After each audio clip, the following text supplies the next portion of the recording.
O eco dos passos no casarão de pedra.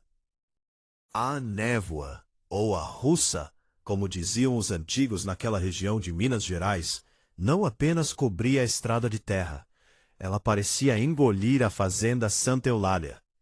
O casarão, uma construção imponente do século XIX, com paredes de pau a pique e alicerces de pedra-sabão, surgia entre os eucaliptos como um gigante adormecido e mal-humorado.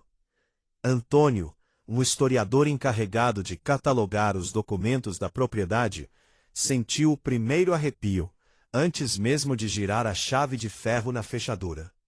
Não era o frio típico da Serra da Mantiqueira, mas algo que vinha de dentro, um aviso visceral de que a casa não estava tão vazia quanto o inventário sugeria. O som que não deveria existir. Ao entrar, o cheiro de mofo e café frio, um cheiro impossível, já que a casa estava fechada há décadas, o atingiu. O feixe de luz cortou a escuridão, revelando retratos a óleo de antigos barões do café, cujos olhos pareciam seguir cada movimento seu. O silêncio das Gerais é absoluto, mas naquela noite, ele foi interrompido. O monjolo. Lá fora, o velho monjolo de madeira, há anos quebrado, soltou um estalo seco e rítmico. Tunk, tunk, como um coração batendo no barro. 2. O arrastar. No andar de cima, no quarto que pertencera à matriarca da família, algo pesado começou a se mover. Não eram passos leves, era o som de algo sendo arrastado. Um baú? Uma corrente? Nesta terra, Antônio, ele lembrou das palavras do tropeiro na vila: as pedras têm memória, e o vento carrega o que a terra se recusou a enterrar. A revelação no corredor. Antônio subiu a escada de jacarandá, que gemia sob seu peso, como se protestasse contra a invasão. Ao chegar ao topo, a temperatura caiu drasticamente. Sua respiração formava pequenas nuvens de vapor. No fim do corredor, a porta do quarto principal estava entreaberta. Ele viu, através da fresta, o brilho de uma lamparina. Uma luz amarelada, trêmula, que não projetava sombra nas paredes. Ao empurrar a porta, o som parou. O quarto estava vazio, mas a cadeira de balanço ainda se movia suavemente.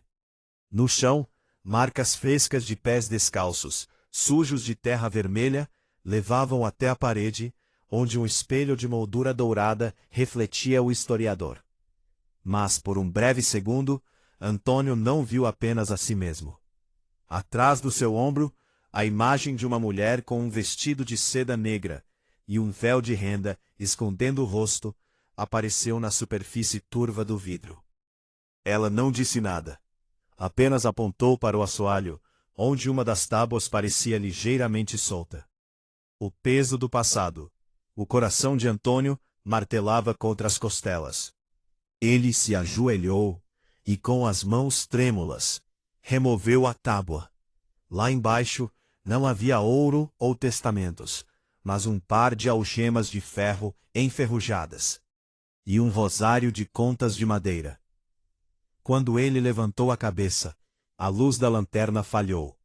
Na escuridão total, ele ouviu um sussurro rouco, bem ao pé do seu ouvido, carregado com um sotaque arrastado do interior.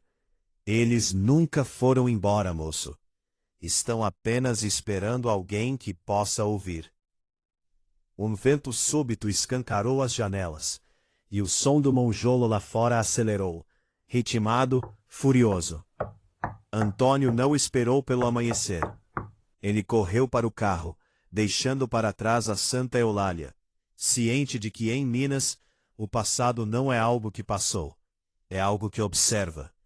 Antônio não parou de dirigir, até que as luzes fracas de uma mercearia de beira de estrada, já nos arredores de Ouro Fino, cortassem a escuridão do painel.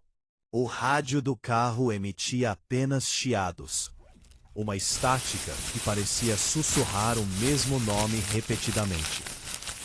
Sobre o banco do passageiro, envoltos em um pano de prato velho, que ele encontrara na cozinha da fazenda, estavam os objetos: as algemas de ferro e o rosário. O segredo sob as tábuas. Na manhã seguinte, a adrenalina deu lugar a uma obsessão gélida. Antônio não voltou para a capital. Em vez disso, procurou o cartório da cidade e os registros paroquiais da igreja matriz. Como historiador, ele sabia que o metal falava tanto quanto o papel. Ao limpar a ferrugem das algemas com cuidado quase cirúrgico, ele notou algo que o fez gelar. Não eram algemas comuns de transporte. Eram pequenas demais para um homem adulto e traziam gravadas, no arco interno, as iniciais MB e a data 1874. A descoberta nos arquivos. Após horas folheando livros de batismo amarelados e registros de óbito com cheiro de tempo, ele encontrou uma entrada que parecia saltar da página. Maria Benigna, 1858-1875. Filha legítima do barão de Santa Eulália. Falecida por febres do espírito. Sepultada em solo não sagrado, por desejo do progenitor. Antônio sentiu um nó na garganta. Em Minas, febres do espírito era o eufemismo usado para esconder a loucura, a rebeldia, ou pior, uma gravidez indesejada que manchasse a honra da família. O diário escondido. Guiado por uma intuição que beirava a clarividência, Antônio retornou à fazenda sob a luz do meio-dia, o único horário em que as sombras parecem menos ameaçadoras. Ele não foi ao quarto principal, mas ao porão, onde os escravizados e, mais tarde, os empregados domésticos viviam. Atrás de um pilar de sustentação, ele encontrou um nicho na pedra-sabão. Dentro, um pequeno caderno de couro apodrecido. As páginas estavam coladas pela umidade, mas uma entrada de junho de 1874 ainda era legível. O pai não aceita o sangue misto. Ele diz que sou a vergonha do baronato. Me prenderam no sótão para que o mundo esqueça que eu existo. O ferro queima meu pulso, mas o rosário que a negra rosa me deu acalma o que restou da minha alma. O retorno da sombra. O silêncio da fazenda foi subitamente quebrado pelo som de correntes arrastando. Não vinha do sótão desta vez, mas de todos os lados.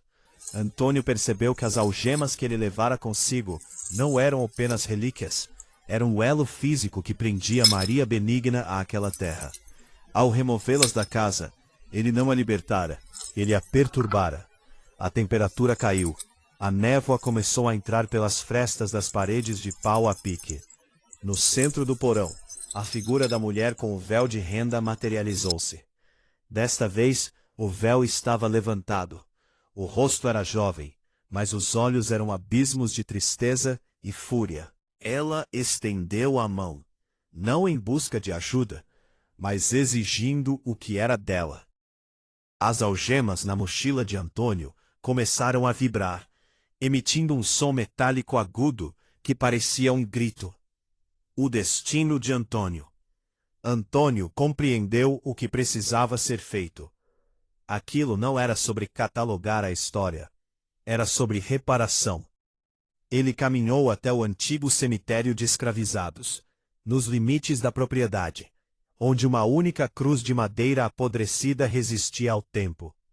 Ali, cavou com as próprias mãos a terra vermelha e úmida de Minas e enterrou o rosário, junto com as algemas abertas. O grito metálico parou instantaneamente. O vento que uivava entre os eucaliptos acalmou-se em um suspiro longo e cansado. Antônio deixou a fazenda Santa Eulália definitivamente naquela tarde. Em seu relatório final para o Instituto, ele omitiu os fenômenos, mas recomendou que a propriedade fosse tombada e transformada em um memorial. Ele sabia que, embora o silêncio tivesse voltado, as pedras de Minas jamais esqueceriam. Até hoje, Dizem que quem passa pela estrada de Santa Eulália, em noites de lua cheia, ainda pode ouvir o som suave de uma cadeira de balanço e o cheiro de café fresco.